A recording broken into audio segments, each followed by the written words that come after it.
গানটো মোৰ সপোনত আহিছে তো মোৰ ৰাতি মানে মই টোপনিতে মই দেখি আছোঁ দেই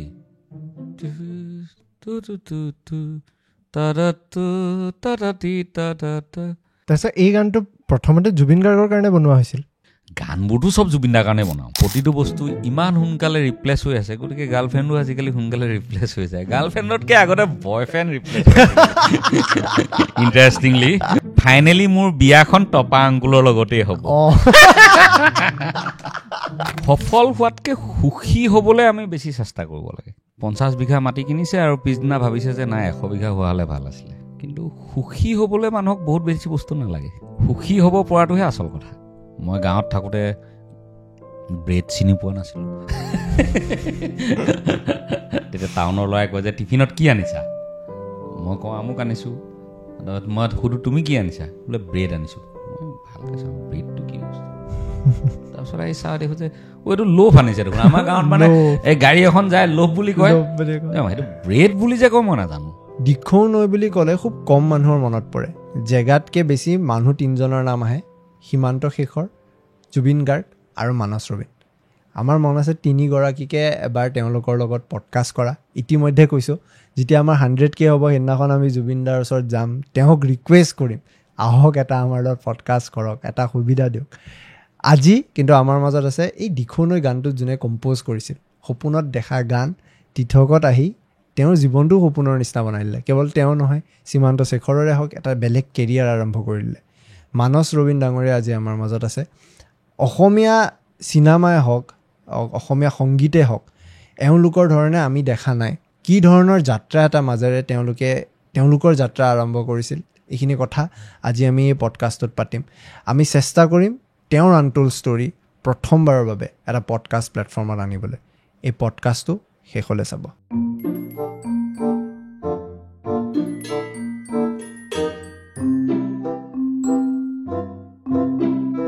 মানস ৰবীন ডাঙৰীয়া আমাৰ পডকাষ্টলৈ আপোনাক স্বাগতম জনাইছোঁ নমস্কাৰ কি খবৰ আপোনাৰ খবৰ ঠিকে আছে আৰু এতিয়া মাজতে মা স্বৰ্গগামী হ'ল গতিকে সেই এটা জীৱনৰ প্ৰথম অভিজ্ঞতা আৰু এতিয়া মাবিহীন এছোৱা সময় ঠিকে আছে বাকী কাম বন চলি আছে এতিয়া সেই অভিজ্ঞতাটো এতিয়াৰ সময়ত কেনেকুৱা লাগে যেতিয়া আপুনি নিজে এটা পৰিয়ালৰ দায়িত্ব লৈ আছে হঠাৎ এনেকৈ নিজৰ যেতিয়া মা বা দেউতা নাইকিয়া হৈ যায় সেই সময়ত এইটোতো অৱধাৰিত বুলি সকলোৱে জানোৱেই তথাপি মানে ইমান ছাডেন বা ইমান সোনকালে হ'ব বুলি কাৰো একো প্ৰিপেৰেশ্যন নাথাকে কথাটোক লৈ যিদিনা ঘটি যায় সেইদিনাহে অনুভৱ কৰা হয় যে কেনেকুৱা এটা অনুভৱ মানে এতিয়াও এই বুকুখন সুদা সুদা লাগি যায় সকলোৱে জীৱনত জীয়াই থকাৰ প্ৰশ্ন এটা কৰে যে আমি বাৰ্থডে যেতিয়া কৰোঁ স্পেচিফিকলি বাৰ্থডে কৰিলে আমি চেলিব্ৰেট কৰোঁ যে আমি এটা বছৰ বৃদ্ধি পাইছে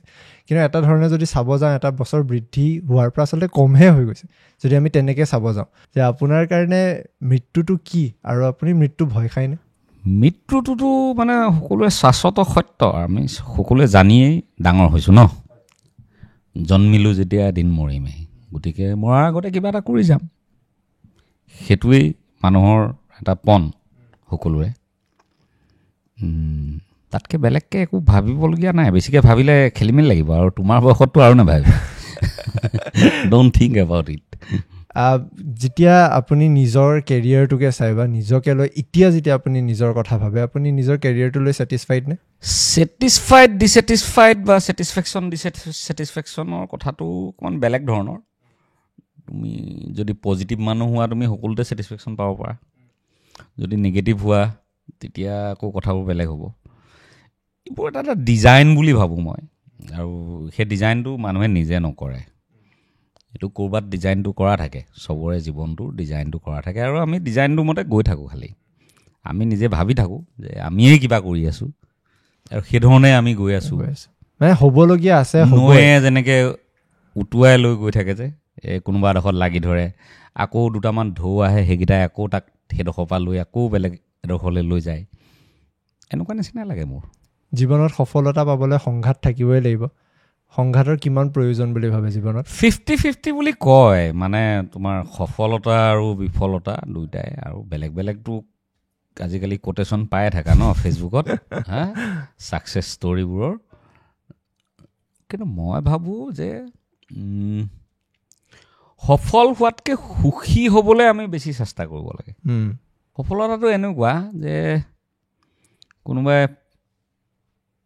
50 বিঘা মাটি কিনিছে আৰু পিছদিনা ভাবিছে যে নাই 100 বিঘা হোৱা হ'লে ভাল আছিলে ৰাইট কিন্তু সুখী হ'বলৈ মানুহক বহুত বেছি বস্তু নালাগে সুখী হ'ব পৰাটোহে আচল কথা সেইটো টানো কাম নাই সুখী হ'বলৈ সহজ তাৰ কাৰণে তুমি খালি কিছুমান বস্তু লিমিটেড কৰি পেলাব লাগিব যেনে মানে ছাকচেছফুল হ'বলৈ তুমি বহুত বস্তু বঢ়াই গৈ থাকিব লাগিব আৰু সুখী হ'বলৈ কি আছে তুমি বহুত বস্তু লিমিটেড কৰিব লাগিব কথাটো সেইটোৱে গতিকে লিমিটেড কৰাটো সহজ এচিভ কৰাটো টান ন সেইটো হয় আৰু বহুত ফেইলিয়াৰ ষ্টৰি আচলতে মানুহে পাৰ কৰিব লাগে এটা ফেজ পাৰ কৰিব লাগে য'ত বিফলতাৰ সন্মুখীন হয় গৈ থৈ এটাই এনেকুৱা ইনচিডেণ্ট লাগে যোনে আপোনাক বা যিয়ে আপোনাক আচলতে ছাকচেছফুল কৰি দিব পাৰে সেইটো ছাকচেছফুল মানুহৰ বহুত ষ্টৰিত তেনেকুৱা দেখা যায় তাৰ মানেতো এইটো নহয় এইটো জেনেৰেলাইজ কৰিব নোৱাৰি যে বিফল হ'লে মানুহটো সফল হ'ব বহুত মানুহ বিফলে হৈ গুচি যায়গৈ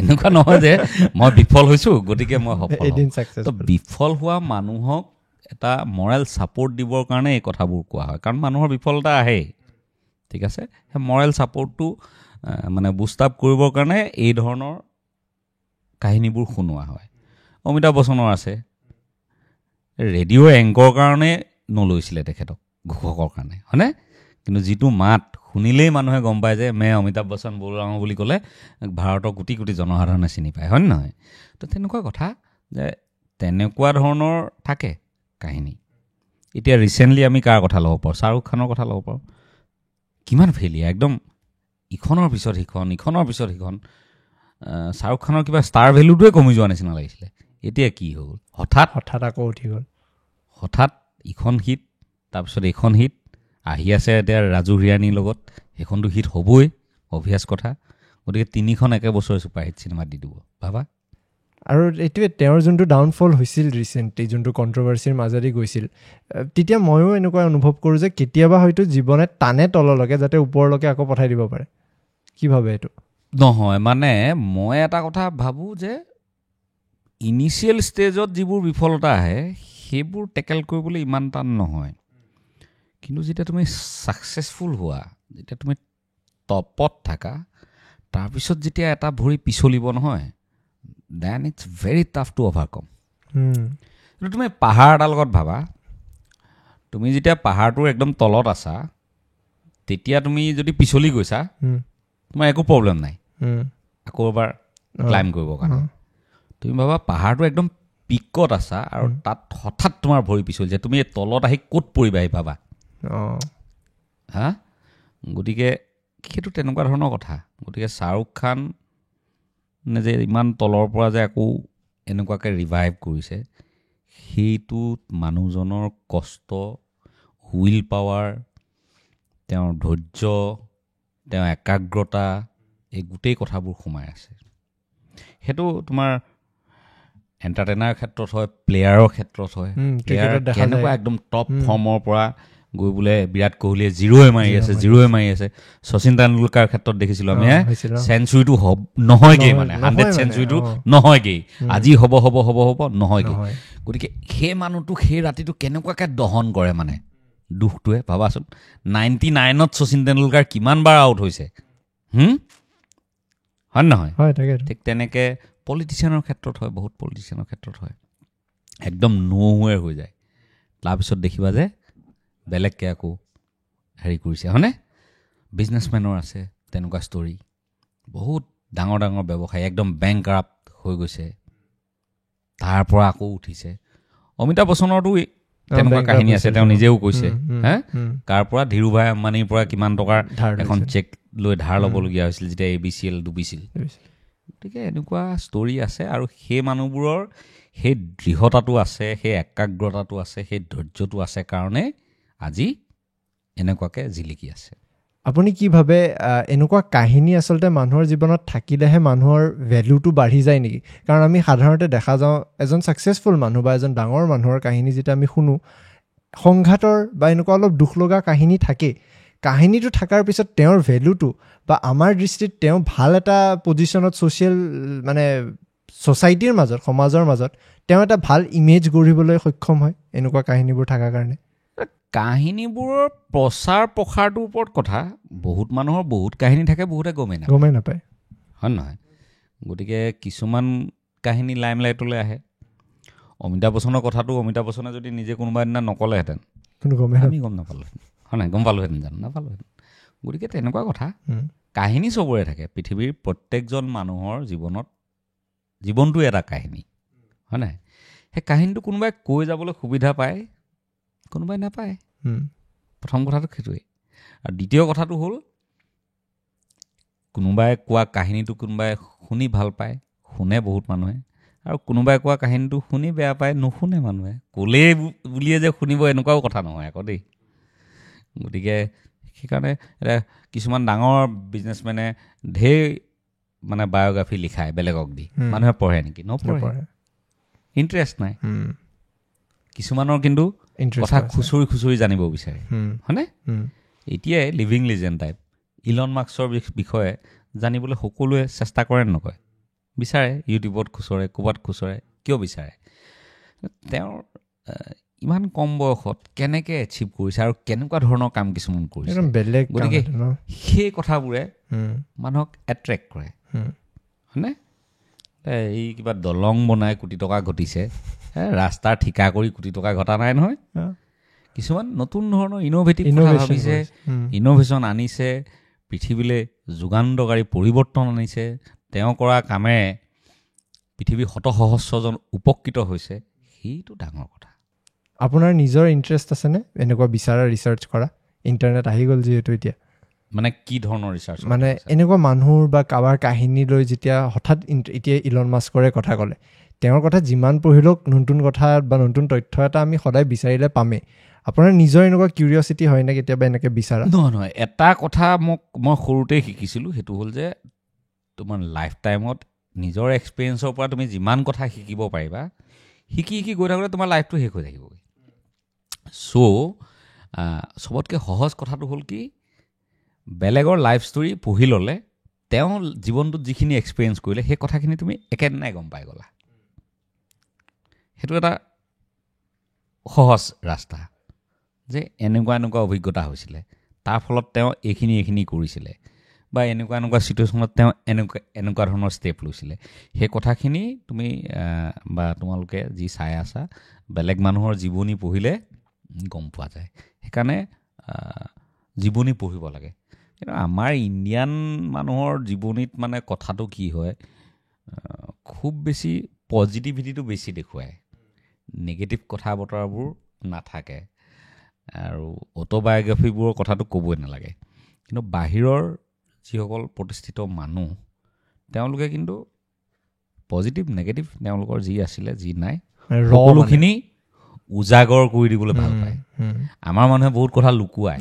মানে নিজকে কেনেকৈ ভাল দেখক অলপ মানে এইটো মেনিপুলেটেড হয় সেইকাৰণে মই ইণ্ডিয়ান হেৰিবোৰৰ জীৱনীবোৰতকৈ মই বাহিৰৰ জীৱনীবোৰ বেছিকৈ পঢ়োঁ যদি আপোনাক সোধোঁ আপোনাৰ কেনেকৈ জাৰ্ণিটো আৰম্ভ হ'ল আপুনি আপোনাৰ আনটোল্ড ষ্টৰিটো ক'ব বিচাৰিব নেকি যাতে আমি অলপ অভিজ্ঞতা পাওঁ নতুনকৈ ক'বলগীয়া একো নাই আৰু মই এখন ৰিম'ট ভিলেজ আছিলে নিমাইজান এতিয়াও আছে গতিকে তাত ডাঙৰ হৈছোঁ মা শিক্ষয়িত্ৰী আছিলে দেউতা শিক্ষয়িত্ৰী ল'ৰা পঢ়িছিলোঁ গাঁৱৰ স্কুলতে পঢ়িছিলোঁ মানে প্ৰাইমেৰী স্কুলিং মোৰ গাঁৱত আৰম্ভ হৈছে 233 নং নিমাইজান প্ৰাইমেৰী বিদ্যালয় তাৰ পৰা মই 4ৰ্থ শ্ৰেণীলৈকে পঢ়িছোঁ তাৰপিছত মই টাউনলৈ আহিছোঁ গভৰ্ণমেণ্ট হাইস্কুল বুলি কওঁ শিৱসাগৰ চৰকাৰী উচ্চতৰ মাধ্যমিক বহুমুখী বিদ্যালয় খুব ভাল স্কুল আমাৰ দিনৰ শিৱসাগৰ 1 নম্বৰ স্কুল আৰু তাত পঢ়িলোঁ তাত বন্ধুসকলক পালোঁ খুব চোকা ল'ৰা আছিলে আৰু তাতে পঢ়ি তাতেই বহুত কথা শিকিলোঁ মই গাঁৱত থাকোঁতে ব্ৰেড চিনি পোৱা নাছিলোঁ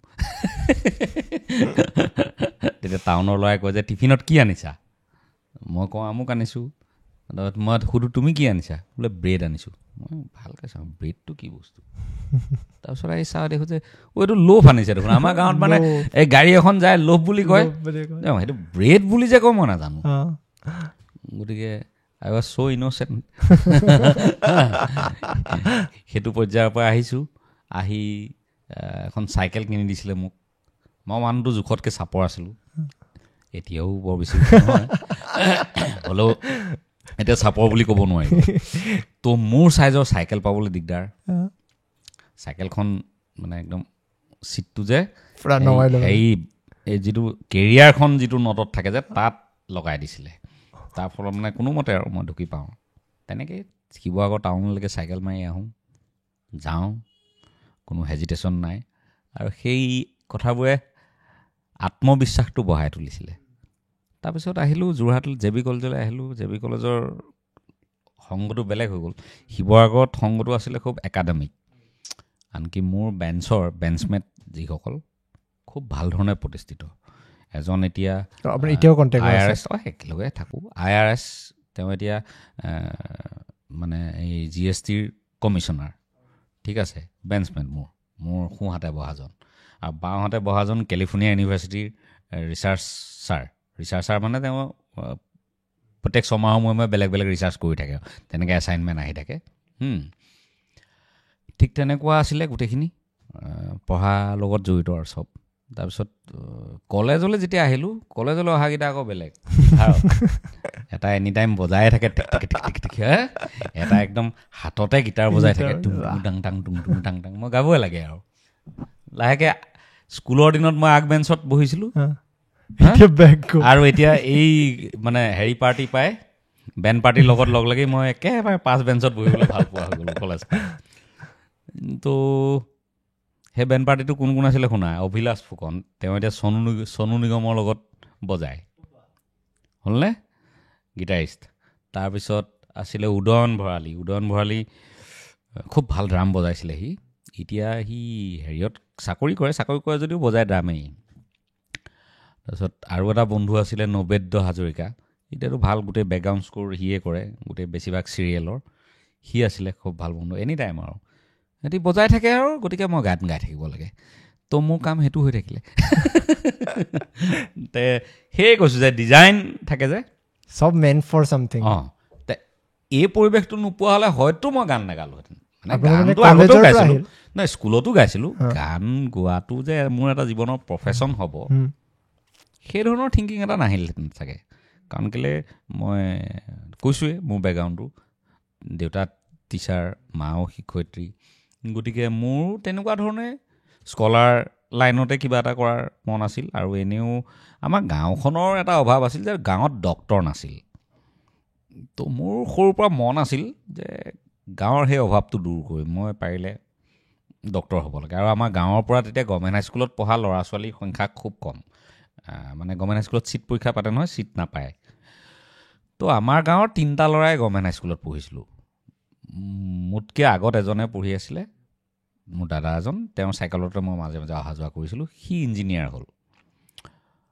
তো নেক্সট ভাৰখন মোৰ ওপৰত পৰিলে। গাঁও কৈছে সি ইঞ্জিনিয়াৰ হ'ল, তই আমাৰ গাঁৱৰ মানে ডক্তৰ হ'ব লাগিব। গতিকে এটা মানে যিটো কি বুলি কয় দায়িত্ব, আৰোপিত এটা মোৰ দায়িত্ব আছিলেই ৰাইজৰ ফালৰ পৰা যে মই ডক্তৰ হ'ব লাগিব। গতিকে কলেজত পঢ়োঁতেও মানে চিন্তা চৰ্চাটো সেইটোৱে আছিলে। এটা সময়ত যেতিয়া গম পালোঁ যে নহ'বগৈ চাগে আৰু, নিজে গম পোৱা যায় নহয়, নহ'বগৈ চাগে আৰু। সেইখিনি সময়তে আমাৰ জুবিন গাৰ্গৰ কেছেট ওলাইছে, জুবিন দাক পাইছোঁ, জংকীয়ে গায়। তেতিয়া জংকী মোৰ লগতে পঢ়িছিলে। JB কলেজৰ মাহলটোৱে তেনেকুৱা, মানে চবেই একদম মানে কলেজত পঢ়ি থাকোঁতে কেছেট উলিয়াইছে, গতিকে মই আৰু কেলৈ ৰৈ থাকোঁ, আমি ৰৈ থকাটো মানে আৰু বুৰ্বকামি হৈছে, এনেকুৱা ধৰণৰ। গতিকে সেই আৰম্ভ হ'ল। তাৰপিছত গুৱাহাটীলৈ আহিলোঁ। গুৱাহাটীলৈ আহি প্ৰথম কেছেটখন কৰিলোঁ, গান গাই আছোঁ। গান গাই থাকোঁতে তেতিয়া মিউজিক মেকাৰ্ছৰ স্বত্বাধিকাৰী স্বৰ্গীয় বীৰেণ দাস। মিউজিক মেকাৰ্ছ তেতিয়া অসমৰ চবতকৈ ডাঙৰ মিউজিক প্ৰতিষ্ঠানৰ। সেই জিতুল সোণোৱালৰ কেছেটবোৰ ওলায়, বম্বেৰ চনু নিগম, উদিত নাৰায়ণ এইবোৰে গায়। তেওঁ মানে মোৰ গানটো শুনি তেওঁ মানে বিৰাট ভাল পায়। তেতিয়া শব্দযন্ত্ৰী আছিল ভূপেন উজীৰ ডাঙৰীয়াৰ তত্বাৱধানত ৰেকৰ্ডিং হৈছিল অডিটেক ষ্টুডিঅ'ত। সুধিলে ক'ৰ ল'ৰা, কি কথা? তাৰপিছত মোক লগত চিনাকি হ'ল, হৈ ক'লে যে মোৰ অফিচলৈ আহিবাচোন তুমি। মই গ'লোঁ। এতিয়া ফটাশিল আমবাৰীত আছিলে অফিচটো। বিচাৰি গৈ ওলালোগৈ আৰু তাৰপিছত গৈ কথা চথা পাতিলে বোলে তোমাৰ কেছেটটো মাৰ্কেটিং মই কৰোঁ দিয়া, তুমি আৰু ইনভেষ্ট কৰিব নালাগে। মই নিজৰ পইচা খৰচ কৰি আৰম্ভ কৰিছিলোঁ। মোৰ এজন বন্ধু আছিলে পংকজ হাজৰিকা বুলি যোৰহাটৰ, সি পইচা দিছিলে। সিনো ক'ত দিছে, তাৰ মাকে দিছে বেছি মাকে দিছে, সি লৈ আহিছে মানে জবৰদস্তি। তাৰপিছত মোৰ মায়ে দিলে অলপ, এনেকৈ বনাইছিলোঁ। তাৰপিছত পিছৰখিনি মিউজিক মেকাৰ্ছে দায়িত্ব ল'লে, বৰ সকাহ পালোঁ, কাৰণ বহুত পইচা লাগে নহয়, আমি ইমান পইচাৰ মানুহে নহয়। আৰু পঢ়া শুনা কৰি থকাৰ পিছত আৰু এইবোৰলৈ লাইনলৈ আহিলে ঘৰতো আৰু বৰ ভাল চকুৰে চোৱাৰ জমানা তেতিয়াও নাছিল, এতিয়াও নাই। গতিকে খুব যে বিৰাট আদৰে যা বোপাই কেছেট বনাগে বুলি এনেকৈ পইচা যে দিছিলে, এনেকুৱা নহয়। কল তলত মানে বিৰাট কান্দিবলগীয়া হৈছে। ৰিভেল কৰিছিল নে? নাই, ৰিভেল কৰিবলগীয়া হোৱা নাই, এইটো ইম'চনেল ব্লেক। কলতলৰ ওচৰত ৰৈ থাকোঁ আৰু তাৰপিছত গাঁৱত, তাৰপৰা মায়ে কয় কি হ'ল সোণটো, একো নাই, এনেকৈ ধৰণে তাৰপিছত আৰু মায়ে যিহেতু চাকৰি কৰে, গতিকে মাৰ নিজৰ পইচা থাকেতো, গম পালে দেউতাক নোকোৱাকৈ যদি দিবলগীয়া হয় বেয়া কথা হ'ব। গতিকে তই পইচাটো লৈ আজি যাগে, খালি কথাটো মই কাইলৈ দেউতাক ক'ম। তেতিয়া ফোনটো নাছিল ন, মোবাইলটো, গতিকে গালি চালিবোৰ গুৱাহাটীলৈ গুচি অহাৰ পিছত কমি যায়, শুনা নাপায়। গতিকে সেনেকৈ বাচিছিলোঁ। বা যা হওক, সেইটো আৰম্ভ হ'ল। আৰম্ভ হোৱাৰ পিছত কেছেটখন ভাল পাইছিলে শুনাখিনিয়ে, কিন্তু চলা বুলি যে কয় অসমীয়াত, সেইটো নহ'ল। নোহোৱাৰ পিছৰ পৰাই সপোনটো মানে এই যে ডাঙৰ বেলুনটো যে ঢাপকৈ ফুটি থাকে যে, এইটো হ'ল আৰু। যোৰহাটৰ পৰা আহোঁতেতো বেলুনটো ফুলাই আহিছিলোঁ ন, এই একদম চলিবই আৰু পূৰা আৰু কথাই নাই আৰু ৰাতাৰাতি। তাৰপিছৰ পৰা আৰু জীৱনে নতুনকৈ চিন্তা কৰিবলৈ সময় পাইছে। স্পীড ব্ৰেকাৰ যেতিয়া লাগি গ'ল, তাৰপিছত লাগিলে অলপ দিন, ঘৰলৈও যাবলৈ মন নাযায়, পইচাখিনি মাক দিবলৈ আছে। যোৰহাটলৈ যাবলৈ মন নাযায়, পংকজৰ মাকৰ পইচাখিনি দিবলৈ আছে। তো তেনেকৈ 7-13 কৰি থাকোঁতেই সেই ডিজাইন মতে আৰু বেলেগ সুযোগ আহিলে। বেলেগ সুযোগ, সৰস্বতী কমিউনিকেশ্যনছে এটা এনেকুৱা প্ৰতিভা সন্ধানী প্ৰতিযোগিতা পাতিছিলে, বিস্ময়ত পালোঁ, ময়ো জইন কৰিলোঁ, কথা বতৰা পাতিলোঁ। এতিয়া প্ৰমোদ কলিতা, প্ৰকাশন পৰিষদৰ সচিব, তেখেত আছিলে তেতিয়া তাত বিস্ময়ত, সেই সৰস্বতী কমিউনিকেশ্যনছত। গুঞ্জন ফুকন ডাঙৰীয়া আছিলে। দুয়োকে লগ পালোঁ, তেওঁলোকে পচন্দ কৰিলে, তেওঁলোকে নতুন এটা কামৰ সুযোগ দিলে। তাৰপিছত লাহে লাহে তৰালি শৰ্মাৰ এটা কেছেটত মই মিউজিক ডিৰেকশ্যন কৰিলোঁ। সেইখিনি সময়তে এখন অসমীয়া ছবিৰ সংগীত পৰিচালনাৰ দায়িত্ব লাভ কৰিলোঁ। তাৰ মাজতে 2-3টা বিহু কেছেট কৰিলোঁ। বিহুগীতা সাংঘাতিক চলি গ'ল, বিহুগীতা চলি গ'ল। প্ৰথম মোৰ বিহুৱে চলিছে, বৰষা বুলি এটা কেছেটত গাইছিলোঁ, মেখেলা পিন্ধিব নাজানা মৰমী, সাংঘাতিক হিট, একদম ছুপাৰ ডুপাৰ হিট। সেই গানটো হিট হৈ যোৱাৰ পিছত আৰু বুকুলে আৰু অকণমান হেৰি আহিছে, উশাহ আহিছে, ঘৰলৈ যাব পাৰিম আৰু এতিয়া।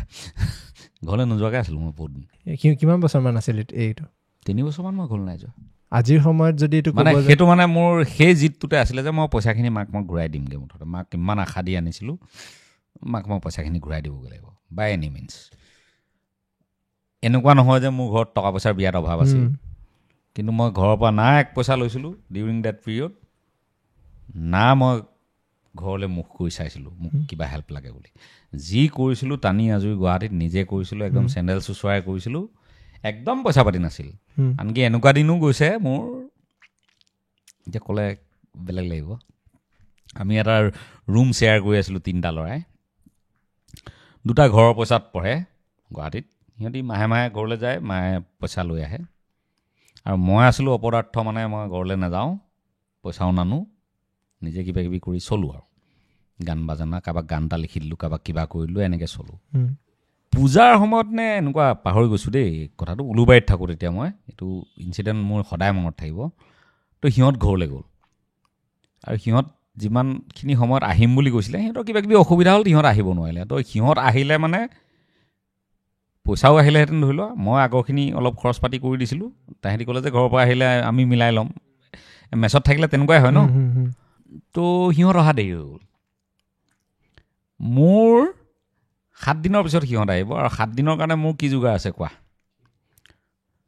2 কেজি চাউল আছে, ষ্ট'ভত তেল আছে আৰু নিমখ আছে আৰু একো নাই পইচাও নাই পইচাটো দূৰ কি বাত খাদ্যও নাই মানে একো চাউল আছে 2 কেজি হুম ষ্ট'ভত তেল আছে আৰু নিমখ আছে কোৱা কেনেকৈ খাবা হুম মই কেৰাহীখনত 2 মুঠি চাউল দিওঁ এই মুড়ি কি বুলি কয় এইটো কৰাই গুড়ি ভাজোঁ ভাজি পেলাই ভাজি লৈ কৰাই গুড়ি হয় ৰাতিপুৱা যিমান নিমখ আৰু কৰাই গুড়ি শুকানে শুকানে খাই ঠাণ্ডা পানী এগিলাচ খালোঁ বিছনাখনত শুই থাকোঁ বেছি লৰফৰ কৰিলে ভোক লাগিব নহয় তাৰপিছত দুপৰীয়া কি কৰোঁ কৰাই গুড়ি ভাজোঁ ভাজি সেইখিনি পানীত তিয়াই দিওঁ নিমখ দি দিওঁ তাৰপৰা সেইটো তেনেকৈ খাওঁ ছেকেণ্ড ৰেচিপি আৰু থাৰ্ড ৰেচিপি গধূলি মই খাওঁ কৰাই গুড়ি ভাজোঁ তাতেই নিমখ দিওঁ আৰু কি কৰোঁ তাতেই পানী দিওঁ কেৰাহীতে পানী দি একদম পানীটো অলপ শুকাবলৈ দিওঁ কৰাই গুড়িটো একদম কোমল নিচিনা হৈ যায় তাৰপিছত সেইটো খাওঁ সেইটো থাৰ্ড ৰেচিপি তেনেকৈ 7 দিন থকাৰ পিছত চাউল শেষ ষ্ট'ভৰ তেল শেষ ভগৱানক ভাবি বিছনাত পৰি আছোঁ কাইলৈ ৰাতিপুৱা দেখা যাব আৰু কি হয় ৰাতি পুৱতি নিশা দুৱাৰত টোকৰ পৰিছে মানে টক টক টক টক দুৱাৰখন খুলি দেখিছোঁ ই আহিছে মানে চাউল লৈ আহিছে চব লৈ আহিছে ডেষ্টিনি গতিকে সেইবোৰক লৈ মোৰ কোনোদিনা দুখ কৰিবলগীয়া একো নাই সেইটো মানে কি মোৰ নিজৰ ফাইট আছিলে সেইটো এনেকুৱা নহয় যে মোৰ ঘৰৰ পৰা পইচা নিদিব মই ইচ্ছা কৰিলে গুচি যাব পাৰিলোঁ তেহেঁতৰ লগতে বোলো ব'ল কিন্তু মই সেই মোৰ যিটো জেদ এটা আছিল বা যে মই এইটো কাম কৰিম বুলি আহিছিলোঁ আৰু মই ছাকচেছ নোহোৱালৈকে আই উইল নেভাৰ গিভ আপ সেই বস্তুটো আছিল মোৰ তাৰপিছত যেতিয়া ছাকচেছফুল হ'লোঁ মানে তুমি অথনি যেনেকৈ সুধিছিলা যে ছাকচেছফুল সেইটো মোৰ কাৰণে নহয় মানে মোৰ গান চানবোৰ যেতিয়া লাহেকৈ জনপ্ৰিয় হ'ল দুপইচা পোৱা হ'লোঁ তেতিয়া মই ঘৰলৈ গৈছোঁ ভণ্টিহঁতলৈ কাপোৰ লৈ গৈছোঁ কিবা এই ধৰণৰ আৰু গতিকে সেই সুখটো হাঁহ এটা লৈ গৈছিলোঁ মই প্ৰথমবাৰ যাওঁতে এতিয়াও মনত পৰে মাঘৰ বিহু সময়ত গৈছোঁ হাঁহ এটা লৈ গৈছোঁ আৰু চবতকৈ সুখটো তাত পাইছোঁ মানে মই গাঁওখনলৈ যেতিয়া গৈ আছোঁ সেই দূৰৰ পৰা মানে মোৰ গানবোৰ ভাহি আছে মানে বিহু ৰেকৰ্ডিং কৰি থৈ গৈছোঁ দূৰৰ পৰা মোৰ গানবোৰে মানে আমাৰ গাঁৱত বাজি আছে আৰু মানে সেইটোতকৈ আৰু সুখ জীৱনত একো পাই পোৱা নাই মানে মাজে মাজে দেউতাৰ লগত কথা পাতিলে দেউতাই মোক দিখৈ নৈ গানটো বনাওঁতে কাহিনী এটা কৈছিল যে আপুনি সপোনত দেখিছিল সুৰটো শুনিছিল কি কাহিনীটো মানে সেইটো সেইটো হয় মানে গান এটা লাগে গানটো ঠিক মই পোৱা নাই এতিয়া আমাৰ হিৰুদাইটো কৈ থৈছিলে যে মানে কবিতা এটা লিখোঁতে তেওঁ কি কৰে তোমালোকে পঢ়িছানে নাই নাজানো তেওঁ প্ৰথম জিভাত দি চাই শব্দটো এনেকুৱা ধৰণৰ কথা কৈছে মই ইমান কাব্যিক কথা নকওঁ মোৰ এইটো এটা অভিজ্ঞতা যে গানটো মোৰ সপোনত আহিছিলে মানে মই শুই আছোঁ মোৰ এটা ৰুম তাৰপিছত ইটো ৰুমত আমাৰ শুৱে সীমান্ত শেখৰ তেতিয়া দেৱজিৎ বৰা ইহঁতিবোৰ থাকে গোটেইবোৰ তো মোৰ ৰাতি মানে মই টোপনিতে মই দেখি আছোঁ দেই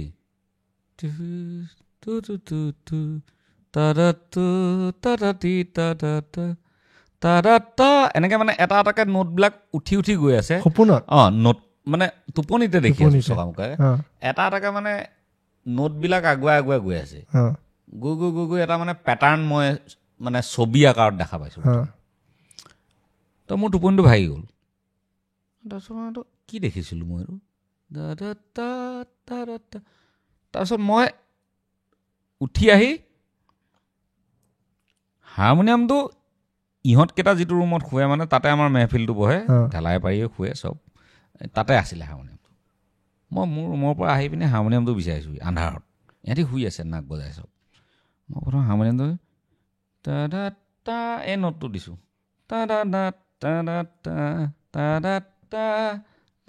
তেতিয়া ৰাতি 3:30 বজাত তুমি শুই উঠাৰ পিছত তোমাৰ মাতটো ভাঙি থাকে নাই মানে গাব নোৱাৰা নহয় তাতে বহুত ওপৰত হৈছে গোটেই বস্তুটো মই গাব পৰা নাই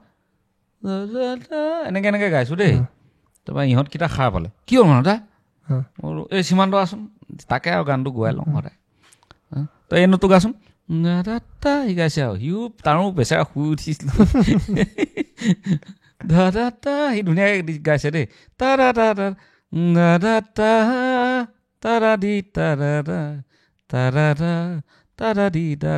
এইখিনিলৈকে হ'ল হৈ পিনি মই নোটকেইটা মনত ৰাখি থলোঁ শুই থাকিলোঁ ৰাতিপুৱা উঠি চাহকাপ খাই পাহৰি থাকিলোঁ নহয় পাহৰি থাকিলোঁ তাৰপৰা সীমান্তক সুধিছোঁ মনত আছেনে মই পাহৰি থাকিলোঁ নহয় বঢ়িয়া গোটেই দিনটো আৰু সেইটো গানৰ পিছতে বিচাৰি ফুৰিছোঁ বিচাৰি তাৰপিছত কিবা কাৰণত মোৰ হাৰমনিয়ামৰ নোটকেইটা মোৰ মনত আছিলে মানে হাৰমনিয়াম বজালে এইটো বস্তু ভাল যে মনত থাকি যায় তো মই একোপত হাৰমনিয়ামখন লৈ এনেকৈ দি চালোঁ দি চাওঁতে তাৰো মনত পৰি গৈছে মোৰো মনত পৰি গৈছে একেলগে গড গিফ্ট তাৰপিছত এই গানটো প্ৰথমতে জুবিন গাৰ্গৰ কাৰণে বনোৱা হৈছিল নেকি নহয় গানবোৰতো চব জুবিন দাৰ কাৰণে বনাওঁ বিহুৰ তাৰপিছত খালি চিনেমাখনত যিহেতু গানটো দিছিলোঁ তাত দুটা হিৰো আছিলে সেইবাৰ জোনবাইত এটা নয়ন নীলিম আছিলে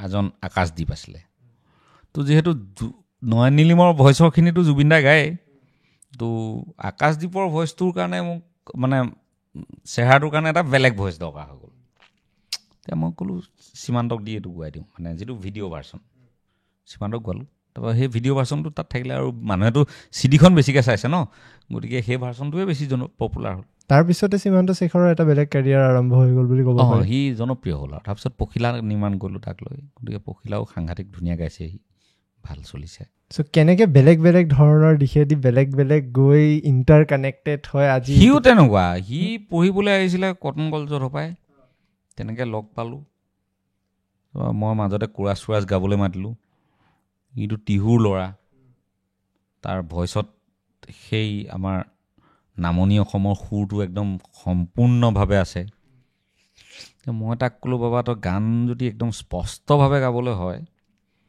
তেতিয়াহ'লে তই উজনি অসমত পঢ়িব লাগিব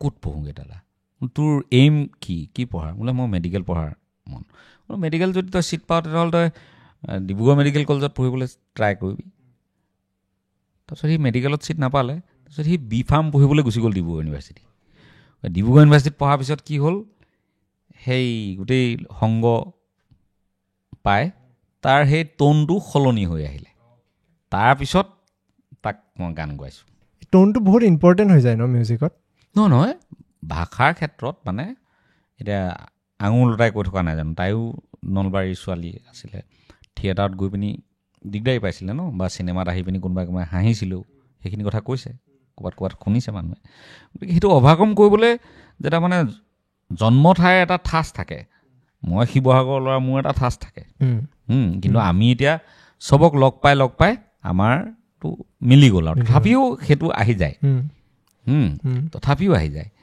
এই গতিকে সীমান্ত হওক আঙুলতা হওক তেওঁলোকে জন্মৰ পৰা যি ধৰণে কৈ আছে সেই বস্তুটো হঠাৎ সলনি কৰি দিবলৈ দিগদাৰ হয় গতিকে সেইটো কাৰণে পৰিৱেশ লাগিব আৰু পৰিৱেশটো এনেকুৱা নহয় যে তুমি এনেই এটা লগ লগাই দিছা সেইটো নহয় গতিকে পঢ়াৰ লগখিনি তেনেকুৱা পাই যোৱাৰ পিছত তাৰো সলনি হৈ গ'ল অট'মেটিক সুবিধা হ'ল তাৰ অলপ ব্যতিক্ৰমী প্ৰশ্ন এটালৈ আহিছোঁ ব্যতিক্ৰমী মানে প্ৰেমৰ কথালৈ আহিছোঁ যিহেতু গান আহি গ'ল গান অহাৰ লগে লগে প্ৰেম আহিবই তাতে সেইটো বয়সততো এইটো আৰু অবভিয়াছ কথাই হৈ যায় কি ভাবে আপুনি প্ৰেমৰ কথা কি ভাবিব লাগে মানে আপুনি কি ভাবে এইটোৱে মই সুধিছোঁ প্ৰেমৰ কথা আমাৰ দিনত ছোৱালী এজনী ভাল পাব লাগে আৰু ভাল চাই ছোৱালী এজনী তাৰপিছত বিয়া পাতিব লাগে আৰু এইটোৱে আছিলে তাতকৈ বেছি নাছিল তাতকৈ বেছি একো নাছিলে আৰু আজিৰ সময়ত আপুনি কি ভাবে আমি ইয়াতে কথা পাতোঁতে আমি ক'লোঁ যে মডাৰ্ণ কথাও পাতিম এতিয়া কি চলি আছে এতিয়া কি ভাবে কি সলনি হৈছে আজিৰ তাৰিখৰ প্ৰেম আৰু আগৰ প্ৰেমৰ মাজত বেছিক বস্তুটোতো চেঞ্জ নাই খালি এতিয়া অপশ্যনবোৰ বেছি হৈ গ'ল বেছিক প্ৰেমটো সেইটোতো সলনি নহয় এইটো শাশ্বত সত্য এতিয়া খালি অপশ্যনবোৰ সলনি হৈ গৈছে ধৰা আগতে এটা ল'ৰাই এজনী ছোৱালীকেই চাইছিলে কাৰণ তাইকেই দেখে ৰাতিপুৱা গধূলি এতিয়াতো মোবাইলটো খুলিলেই 15জনীমান দেখে গতিকে he has lots of option হয় নাই আজিকালি অপশ্যন বেছি হৈ গ'ল দ্বিতীয় বস্তুটো হ'ল কানেক্টিভিটি আগতে হৰেণৰহঁতৰ ঘৰলৈ গৈ থাকি তাৰ ঘৰৰ ওচৰৰ ছোৱালীজনীৰ লগত এটা কানেকশ্যন বনাইছিলোঁ বা তেনেকুৱা আছিলে কথাবোৰ তাৰপিছত টেলিফোন অহাৰ পিছত আৰু সহজ হৈ গ'ল নম্বৰটো লৈ এতিয়াতো আৰু কথাই নাই নম্বৰো ল'ব নালাগে তুমি ফেচবুকত নিজে চাৰ্চ কৰি চাই গৈছা দেখি গৈছা পচন্দ হৈছে ইনষ্টাত দেখিছা পচন্দ হৈছে ID উলিয়ালা তাৰ লগত ফোন নম্বৰ কাৰোবাৰ এটাষ্টেই থাকে ফোন নম্বৰ পাই গ'লা নহ'লে তাতেই ফাৰুককে মেছেজ মাৰি দিলা তোমাকো যদি পচন্দ কৰিলে দিলেই গতিকে এটা অপশ্যন বেছি হৈ গৈছে অপশ্যন বেছি হৈ যোৱাৰ লগে লগে প্লাছ আৰু কথাটো হৈছে কি আজিকালি ল'ৰা ছোৱালীবোৰৰ মানে ভোগবাদী মানসিকতাটো বাঢ়িছে সেইটো বাঢ়িছে কনজিউমাৰিজিম বুলি কয় সেইটো হৈছে কিয় বস্তুও তেনেকৈ উভৈনদী হৈছে ন আগতে এখন গাড়ী কি এম্বেচাডৰ বা এখন ফিয়েট তাতকেতো বেলেগ অপশ্যন নাছিল হয়নে বাইক বুলি ক'লে কি আছিল আগতে ESD বুলি এখন ওলাইছিল মাজতে ৰাজদূত আছিল বছ এই দুখনেই গতিকে ল'লে সেই দুটাই ল'ব আৰু এতিয়া কেনেকুৱা কি ওলাই গ'ল টিভি আউটডেটেডেই হৈ যাব অলপ কিবা কিবি হে আৰু প্ৰতিটো বস্তু ইমান সোনকালে ৰিপ্লেচ হৈ আছে গতিকে গাৰ্লফ্ৰেণ্ডো আজিকালি সোনকালে ৰিপ্লেচ হৈ যায় গাৰ্লফ্ৰেণ্ডতকৈ আগতে বয়ফ্ৰেণ্ড ৰিপ্লেচ হৈ ইণ্টাৰেষ্টিংলি মই যিমানবোৰ শুনিছোঁ কাহিনী গাৰ্লফ্ৰেণ্ড ৰিপ্লেচমেণ্ট যিমান হৈছে বয়ফ্ৰেণ্ড ৰিপ্লেচমেণ্ট তাতকৈ বেছি হৈছে আৰু ফাইনেলি মানে কি যাকেই ভাল পাওঁ নাপাওঁ বোলে এটা ডায়লগ খুব চলিছে ল'ৰাবোৰৰ মাজত ফাইনেলি মোৰ বিয়াখন টপা আংগুলৰ লগতেই হ'ব হটেষ্ট মানে এইটো হেৰি কোটেশ্যন এতিয়া ল'ৰাবোৰৰ মাজত অনেষ্ট বিৰাট হয়নে নহয় মই নাজানো দেই আই ডোণ্ট হৈ যায় ONGC হ'লে এটা সময়ত আছিল অইলত চাকৰি দিয়া আগতে কয় দাইলৰ পানী টোপাই হওক ONGC বুঢ়াটোৱে হওক বা অইলৰ বুঢ়াটোৱে হওক এতিয়া নতুনকৈ ওলাইছে এইটো টপাটো যে কি ভাল যাকেই নাপাওঁ লাগে বিয়া কিন্তু মোৰ টপা আংকুলৰ লগতেই হ'ব আপোনাৰ VCDৰ সময়তো আপুনি বিৰাট জনপ্ৰিয় আছিল মই ৰিচেণ্টলি আপোনাৰ ইউটিউবত মই দেখিলোঁ আপুনি লুই টেপৰ কথা কৈছিল আৰু যে জোনবাই বনোৱা এটা প্লেন আছে আপোনাৰ কি কয় সেই ট্ৰানজিশ্যনটো কি কয় VCDৰ পৰা টিভিৰ পৰা এতিয়া OTT আপুনি নিজে সেই ট্ৰানজিশ্যনটো কেনেকৈ আছে কণ্টেণ্টৰ লগত কেনেকুৱা চেঞ্জ আহিছে আজিৰ সময়ত একো বেলেগ সলনি নহয় মানুহৰ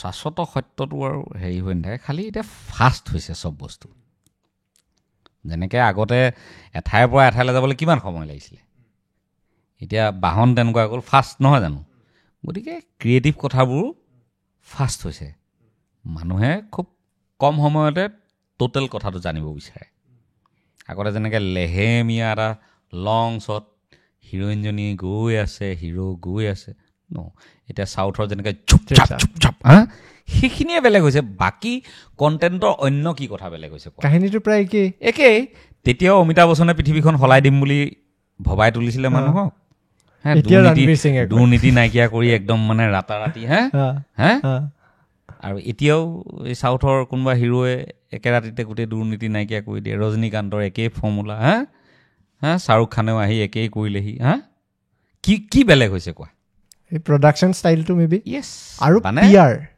ফাষ্টনেছটো যিটো ষ্টৰি টেলিঙৰ যিটো গতি সেইটো ফাষ্ট হৈছে আৰু টেকন'লজি আমাৰ ডেভেলপ হৈছে আগতে যেনিবা ঘোচাটো মাৰি দিলে মানে এইখিনিৰ পৰা সেইখিনিত পৰিছিলেগৈ এতিয়া যিহেতু আৰু দিন মন্ত সলনি হৈছে ঘোচাটো মাৰি দিলে মানে দূৰত নপৰিলে মানে মোৰে ভাল নালাগে বেলেগৰ কথা কি ক'ম এক ঘোচা মাৰি দিয়াৰ পিছত সি যদি চিটিকি হয় এইখিনিত নাই পৰাগৈ মোৰে ভাল নালাগে লোকৰ কথা কি ক'ম সেইদিনা কিবা এখন চিনেমা চাই আছিলোঁ ল'ৰা এটাই দেখুৱাইছিলে মোৰ OTTৰ কাৰণে তাৰপিছত ফাইটটো বৰ ধুনীয়া হৈছে মই চালোঁ ঠিকে আছে একদম ৰিয়েলিষ্টিক ফাইট কৰিছে এক ঘোচা মাৰিছে ঘোচা মৰাৰ পিছত কি হ'ব মই তোমাক যদি ঘোচা এটা মাৰো কি হ'ব তুমিতো একে ঠাইতে থাকিবা ন পাবা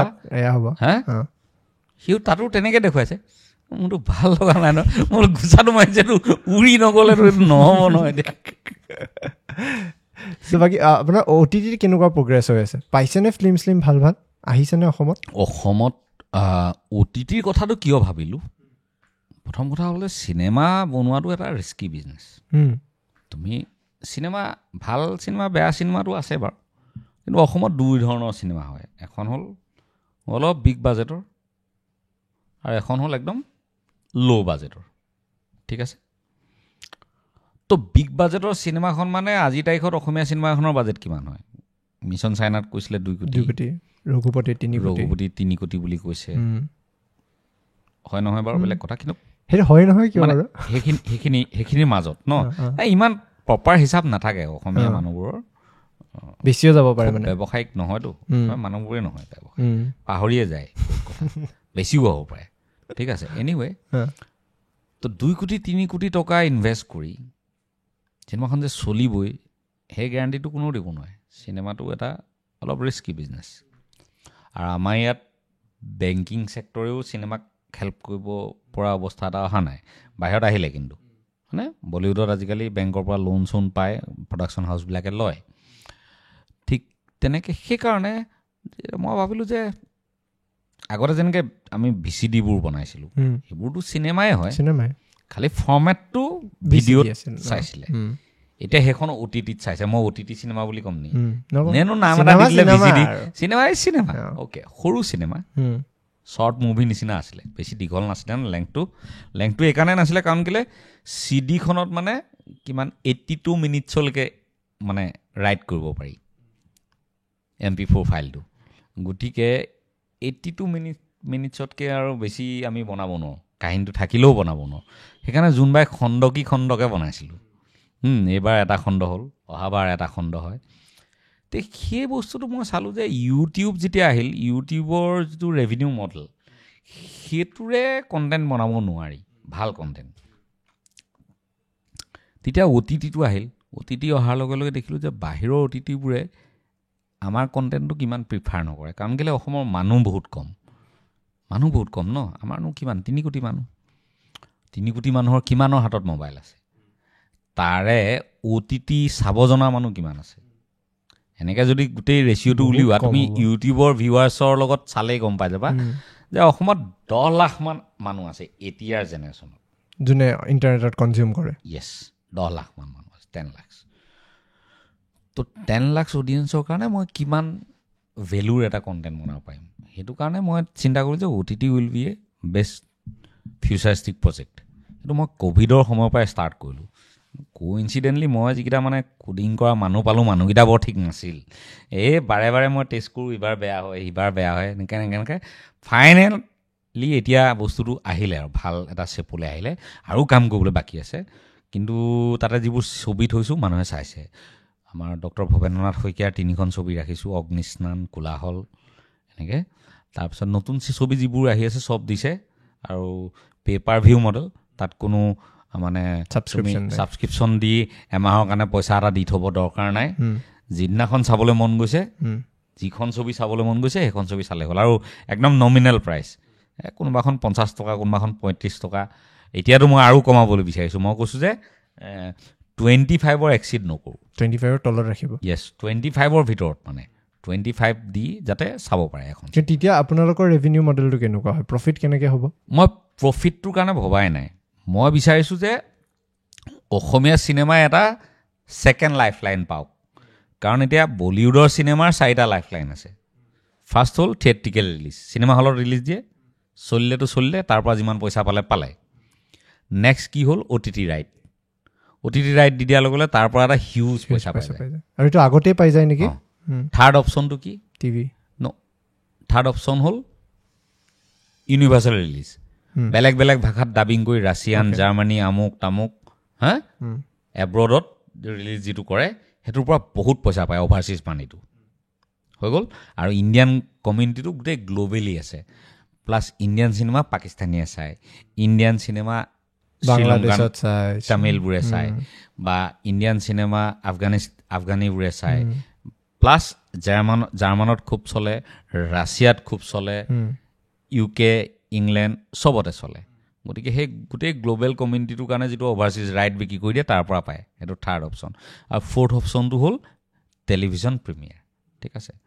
অসমীয়া চিনেমাৰ কি হৈছে, দুখ লগা কথা অসমীয়া চিনেমাৰ one and only source of ইনকামটো হ'ল থিয়েট্ৰিকেল ৰিলিজ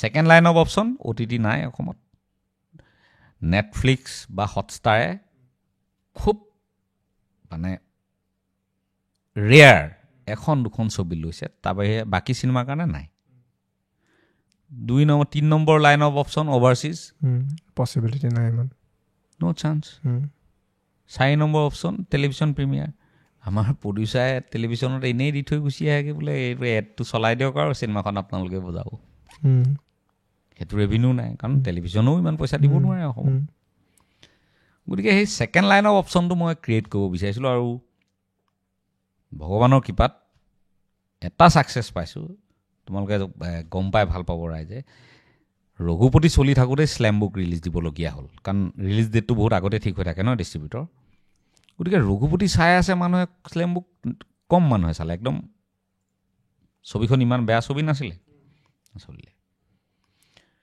তো দেৱদাৰ লগত কথা পাতিলোঁ মই কথা ওলালে কি কৰা যায় তেতিয়া মোৰ OTT দি দিওঁ দিয়া ক'লে তুমি তই কি ল'বি মোক একো নালাগে দেৱদা আপোনাৰ ছবিখন দিয়ক চলাই দিওঁ মই দি দিলোঁ দিয়া দিনাখনৰ পৰা সাংঘাতিক জনপ্ৰিয় হৈছে মানে OTT খুব লৰাই চাইছে টিনেজ লাভ ষ্টৰী ইমান ধুনীয়া কোমল এটা ষ্টৰী আৰু একদম কমপ্লিট নতুন টিম এটাই কাম কৰিছে খুব আশাৰে কৰিছিলে তেহেঁতি হলত চলা হ'লে ভাল লাগিলেহেঁতেন হলত চাবলৈও আৰু ভাল হ'লহেঁতেন কিন্তু নাই এতিয়া ছেকেণ্ড লাইন অফ অপশ্যনৰ পৰা এটলিষ্ট তেওঁ যদি মই মূলধনটোকো ঘূৰাই দিব পাৰোঁ তেওঁ আকৌ এখন ছবি কৰিবলৈ সাহস পাব ন গতিকে দিছ ইজ দ্য মডেল সেইটোতে মই কৰিছোঁ আৰু তাত মই বেচিকেলি মোৰ নিজৰ কণ্টেণ্ট দেখুৱাবৰ কাৰণে কৰিছোঁ যে মই যেতিয়া জোনবাই বনাম চিনেমা হলৰ কাৰণে বনাম অসমীয়া চিনেমাৰ বহুত প্ৰব্লেম আছে সেইদিনা যেনিবা হঠাৎ শ্বাহৰুখ খানৰ চিনেমা এখন আহি গ'ল ক্লেছ হৈ গ'ল মোৰখন নমাই দিলে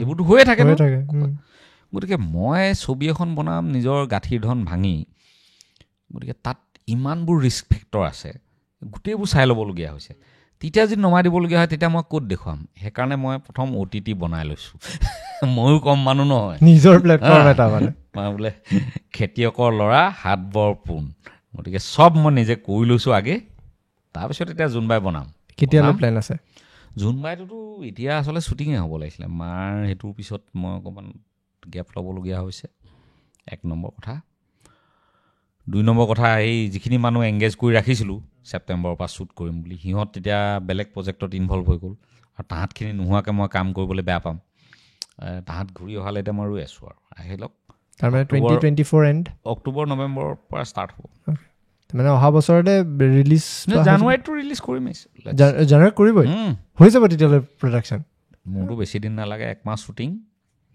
বাকীখিনি আৰু 15-20 দিন লাগিব চেছ বঢ়িয়া আৰু মানে আপুনি আজি আহিব বুলি যেতিয়া আমাৰ দিছিলোঁ ইউটিউবত বহুতৰ এইটোৱে প্ৰশ্ন আছিল যে জোনবাইৰ নতুন ভাৰ্জনটো কেতিয়া দেখা পাম বা কি ধৰণে আহিব চ' মানুহে এণ্টিচিপেট কৰি আছে আচলতে আৰু অনলাইন প্লেটফৰ্ম অহাৰ লগে লগে আপোনাৰ পুৰণা হয়তো ছিৰিজবিলাক চাব পাৰে পুৰণা ভিডিঅ'টো চাব পাৰে কিন্তু নতুন ফ্লেভাৰ দি নতুন কেনেকৈ আনিব চবেই এইটো কাৰণে এণ্টিচিপেট কৰে চ' আমি আশাবাদী ভাল এখন চিনেমা চাব পাৰিম মোৰতো আৰু 100% সেইটোৱে চেষ্টা থাকিব যে ক'লোৱে নহয় ফাষ্ট লাগিব এতিয়া হয় নাই ফাষ্ট লাগিব উৰি যাব লাগিব আগৰ 9 নিলিমে ঘোচাটো মাৰিলে যদি আৰু নুৰিছিলে এতিয়া উৰাব লাগিব ন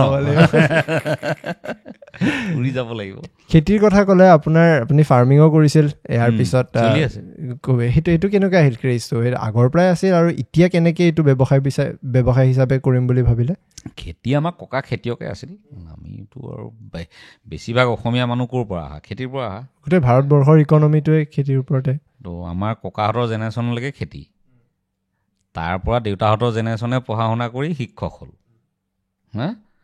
তাৰপৰা শিক্ষকৰ ঘৰত জন্ম হৈ মই গায়ক হ'লোঁ কিন্তু DNA-টো ক'ত লাগি আছে খেতিতে লাগি আছে ন সৰুৰ পৰা পথাৰলৈ যাওঁ খেতি কৰোঁ হায়াৰ ছেকেণ্ডেৰীলৈকে একদম নিজে কান্ধত কঠীয়া লৈ গৈ গৰু হাল বাই একদম ডাঙৰি কঢ়িয়াই খেতি তুলি ভাত খাই কলেজলৈ ঘূৰি অহা মানুহ আমি গতিকে খেতিটো ব্লাডতে আছে খালি গুৱাহাটীত আৰু এইবোৰ কামত সোমাই ক'তনো খেতি কৰিবলৈ পাওঁ গানতহে লিখোঁ আৰু হালি লাহি খেতি কৰিবলৈ ছোৱালী এজনী লাগে মোক জাননে এইবোৰ গানত লিখোঁ গতিকে ক'ভিডৰ টাইমত কি হ'ল বাকীটো চব কাম বন্ধ, কি কৰিম, ঘৰলৈ গ'লোঁ, খেতিকে কৰোঁ। ভাইটি এটা আছিলে মোৰ বন্ধু ল'ৰা, ভাইটি নহয় আৰু ভতিজা, তাহাঁতৰ ঢেৰ মাটি আছে, বোলে তাৱে খেতি কৰে নেকি? মই বোলো হ'ব ব'ল চাওঁগৈ। চালোঁ, পচন্দ হ'ল। একদম নদী এখন পাৰ হৈ যাব লাগে, চাপৰি এটা মস্ত, 150-200 বিঘা মাটি এনেই পৰি আছে।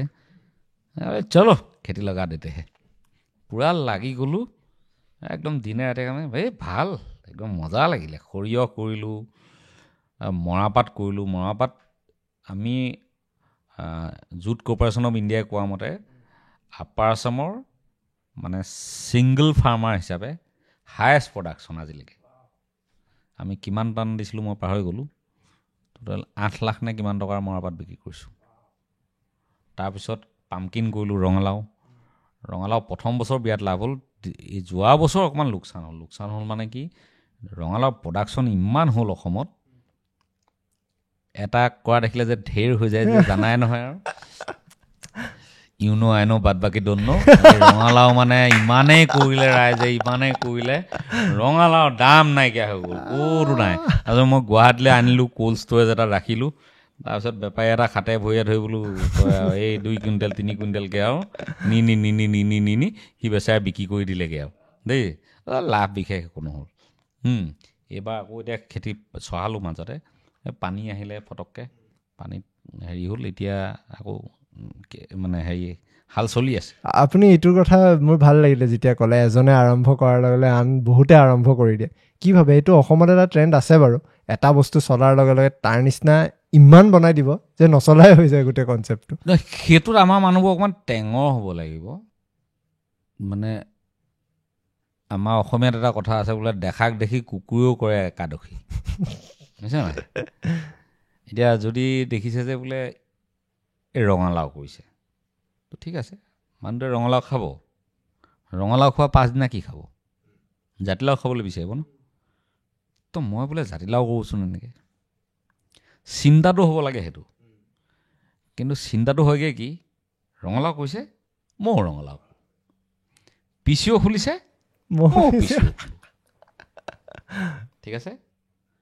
যে পিচিও খুলিছে, তাত ফোন কৰিবলৈ আহিব মানুহটোৱে, তো মই এখন চাহৰ দোকান খোলোঁ নেকি, ফোন কৰাৰ পিছত সি ৰিলেক্স হ'বলৈ একাপ চাহ খাব। চিন্তাটো হ'ব লাগে সেইটো। গাড়ীৰ বোলে ই শ্ব'ৰুম এটা খুলিছে, মই বোলে তাত এখন পাৰ্টছৰ দোকান খোলোঁ, মই বোলে এখন টায়াৰৰ দোকান খোলোঁ। চিন্তাটো হ'ব লাগে সেইটো। কিন্তু আমাৰ চিন্তাটো কি হয়, ইউটিউব চেনেল খুলিছে বৰ এটা খুলিলোঁ, হয়নে? তোমালোকৰ সেইটো হৈ আছে পডকাষ্টৰ লগত দেখা গৈছে। গানতো তেনেকুৱাই হয়, চিনেমাত তেনেকুৱা হয়, চব একেই। ই ধিচুম ধিচুম বনাইছে, ময়ো ধিচুম ধিচুমে বনাওঁ। আৰে চিন্তাটো ইউনিক হ'ব লাগে, চিন্তাটো নিজস্ব হ'ব লাগে। ব্যৱসায়িক চিন্তাটোতো আৰু বেছি নিজস্ব হ'ব লাগে। এতিয়া পৃথিৱীত ব্যৱসায় কোনটো আগবাঢ়িছে? যাৰ ইউনিক চিন্তা আছে, হয়নে? নতুন চিন্তাৰেহে মানুহ আগবাঢ়িছে। গতিকে সেই কপি কৰি আৰু ই কৰিছে কাৰণে ময়ো কৰিব লাগিব, সেইটো ধৰণে আগবাঢ়িলে নহ'ব। অৰিজিনেলিটি এটা থাকিব লাগে। এতিয়া নেটফ্লিক্স ওলাইছে, গতিকে নেটফ্লিক্সৰ নিচিনাকৈ OTT এটা বনাম। অসমৰ মানুহৰ জীৱন জীৱিকাৰ লগত মিলা এটা OTT লাগিব। সেইকাৰণে মই ছাবস্ক্ৰিপশ্যন মডেলে ৰখা নাই। মই কেতিয়াও নাভাবোঁ যে অসমীয়া মানুহে মাহে মাহে পইচা দি তোমাৰ OTTটো চাই থাকিব। খবৰ এটা পালে বোলে আমুক চিনেমাখন আহিছে, হয় নেকি, ক'ত আহিছে, কি, এনেকৈ সুধিব এইটোৱে সেইটোক। মোক এইটো ডাউনলোড কৰি দেচোন, ডাউনলোড কৰি দে, কৰি দিলে দে, কিমান 20 টকা লাগিব, দি দে 20 টকা, চাই দিলে। ছাবস্ক্ৰিপশ্যন মডেলটো মানে নচলে আপোনাৰ নহয়, মই তেনেকৈ ভাবিছোঁ, মানে এতিয়ালৈকে আপুনি যি ফিল কৰিছে ইউনিক থট।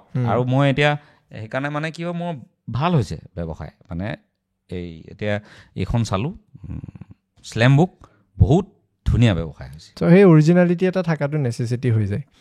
মই যদি আপোনাক ভক্তিৰ কথা সুধোঁ, স্পিৰিচুৱেলিজিম, আপুনি কি কয়? সেইটোৰ ওপৰত কি ক'ম, মই নাস্তিকটো নহয়। মই প্ৰথম কথা বিশ্বাস কৰোঁ, খালি খুব মঠ মন্দিৰ গৈ থাকিব লাগে বুলি নাভাবোঁ। আৰু মই 2টা কথাত বিশ্বাস কৰোঁ, প্ৰাৰ্থনা সদায় একান্ত হ'ব লাগে, সাধনা নিৰন্তৰ হ'ব লাগে। প্ৰাৰ্থনাটো লোকক দেখুৱাই কৰা বস্তু নহয়। It should be very personal. আৰু সাধনাটো নিৰন্তৰ, এনি টাইম। এনেকুৱা নহয় যে মই আজি খেতি কৰিলোঁ আৰু টিভিকেইটা মাতিলোঁ, কাইলৈ পৰা নাই। It's not like that. যি কৰোঁ, গানেই কৰোঁ, চিনেমাই কৰোঁ, সেইটো অহৰহ চলি থাকিব লাগিব মনৰ মাজত। সেইটো দেখা ৰাইজে এদিন পাব, কিন্তু প্ৰচেছটো এদিনীয়া নহয়। প্ৰচেছটো এদিনীয়া নহয়, সেইটো একদম লং টাৰ্ম চলি থাকিব। তোমাৰ মন, মগজু, শৰীৰ সকলো অধিকাৰ কৰি ল'ব লাগিব সেই বস্তুটোৱে। আৰু আপোনাক যদি মই সুধোঁ, আপোনাৰ কাৰণে জীৱনৰ অৰ্থটো কি? অৰ্থটো গোটেই জীৱনটো মানুহে বিচাৰিয়ে ফুৰে। অৰ্থটো কি? বেলেগ বেলেগ বাটেৰে গৈ থাকে মানুহে অৰ্থটো বিচাৰি। কোনোবাই পাইছেগৈ নাই মই নাজানো, মইতো পোৱা নাই। চবেই বিচাৰি আছে। মই বিচাৰি আছোঁ। মই কেতিয়াবা ভাবোঁ এইটো মই কেলৈ হ'লোনো? এইটো নহয় যিটো মই এনেকুৱাও হ'ব পাৰিলোঁহেঁতেন, বা মোৰ লাইফৰ ডিজাইনটো এনেকুৱা হ'ব পাৰিলেহেঁতেন, লাইফৰ পেটাৰ্ণটো মোৰ এনেকুৱা হ'ব পাৰিলেহেঁতেন, কিয় নহ'ল? কেতিয়াবা ময়ো ভাবোঁ। ইমানকৈ বেছি ভাবি নাথাকোঁ আৰু। বেছি ভাবিলে খেলি মেলি হৈ যাব ন। বিৰাট ভাল লাগিল আজি আচলতে কথা পাতি। বহুত বেলেগ এটা দৃষ্টি দি চালোঁ কথাখিনি, আৰু মোৰ ভাল লাগিছে কাৰণ সাধাৰণতে আমি যেতিয়া কথা পাতোঁ, এটা পাৰ্চপেক্টিভ এজন মানুহৰ পৰা দেখা যায় যে তেওঁ এনেকুৱা ধৰণে চিন্তা চৰ্চা কৰে। আপোনাৰ লগত কথা পাতি এনেকুৱা অনুভৱ হৈছে যে এটা ডিৰেকশ্যনত নহয়, মাল্টি ডিৰেকশ্যনত আপুনি চিন্তা চৰ্চা কৰে, যাৰ কাৰণে হয়তো এটা বস্তুক আপুনি এটা ধৰণে নাচায়, বেলেগ পাৰ্চপেক্টিভ দি চাই, যদি মোৰ ভুল হোৱা নাই। নহয়, ছায়েন্সত পঢ়া ষ্টুডেণ্টবোৰ অকণমান তেনেকুৱা হয়।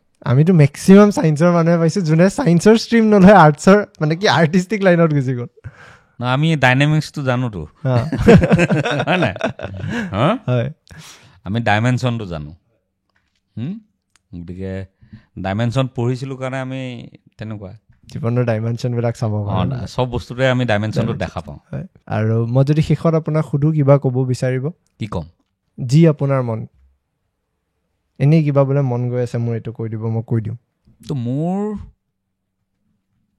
ক'বলৈ বেলেগ একো নাই, খালি মই এতিয়া লুইটক লৈ অলপ আশাবাদী। লুইটৰ জৰিয়তে 3টা কাম হ'ব।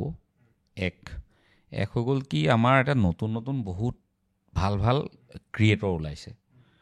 চবেই এখন ছবি বনাব পৰাকৈ প্ৰডিউচাৰ বিচাৰি নাপায়। ধৰক 2 কোটি টকা ইনভেষ্ট কৰিব পৰাকৈ প্ৰডিউচাৰ এজন বিচাৰি নাপায়। এতিয়া নতুন ল'ৰাবোৰে বহুত ভাল এডিটিং স্কিল আছে, বহুত ভাল তাহাঁতৰ ষ্টৰি টেলিং কেপাচিটি আছে চবৰে। গতিকে এতিয়াৰ জনাৰ লগত ফিট হোৱাকৈ তাহাঁতে কিবা কিবি বনাব পাৰে, যিটো লুইটৰ জৰিয়তে এটা ৰেভিনিউ মডেল হিচাপে এটলিষ্ট ইনভেষ্টমেণ্টখিনি ঘূৰি অহাৰ এটা প্ৰচেছ হ'ব পাৰে। গতিকে সেইটো মই আহ্বান জনাইছোঁ নিউ কামাৰ্ছখিনিক সকলো, যে কম বাজেটত এটা সৰু ষ্টৰি লৈ, মানে যিটো মানুহে ভাল পাব, 25 টকা দি চাবলৈ কাৰো গাত নালাগে। গতিকে যিটো বস্তু ইউটিউবৰ যিটো মডেল, ৰেভিনিউ মডেল, সেইটোত ফিট নাছিলে, কিন্তু এই মডেলটোত ফিট হয়।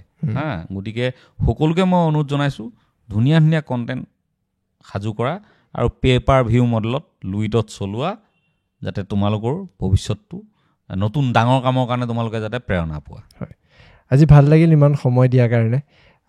কথাখিনি শুনি বিৰাট ভাল লাগিল, কাহিনীখিনি শুনি ভাল লাগিল। যেনেকৈ ক'লে, আজি এটা নতুন অভিজ্ঞতা পালোঁ। তাৰ পৰা আমি সকলোৱে উৎসাহিত হ'ম যাতে নিজৰ সপোনটো আমিও বিচাৰি আগবাঢ়ি যাওঁ। বিৰাট ভাল লাগিল আজি কথা পাতি। আমি পডকাষ্টটো ইয়াতে এণ্ড কৰিম। ধন্যবাদ। Thank you. এই পডকাষ্টৰ খণ্ডটো চোৱাৰ বাবে ধন্যবাদ। আমি আশা কৰিলোঁ আপোনালোকৰ ভাল লাগিল। অভিজ্ঞতা বহুত আছে আৰু এই অভিজ্ঞতাৰ পৰা শিকিবলৈ আৰু বেছি। যদি এই পডকাষ্টটো চাই ভাল পালে, এই ভিডিঅ'টো লাইক কৰিব, চেনেলটো ছাবস্ক্ৰাইব কৰিব, কাৰণ যেতিয়া আপুনি এই চেনেলটো ছাবস্ক্ৰাইব কৰিব, ভিডিঅ'টো লাইক কৰিব, আমি উৎসাহ পাম আৰু অলপ কষ্ট কৰি এটা নতুন ভিডিঅ', এটা নতুন পডকাষ্ট বনাবলৈ। এই পডকাষ্টটো শুনাৰ বাবে, এই ভিডিঅ'টো চোৱাৰ বাবে ধন্যবাদ।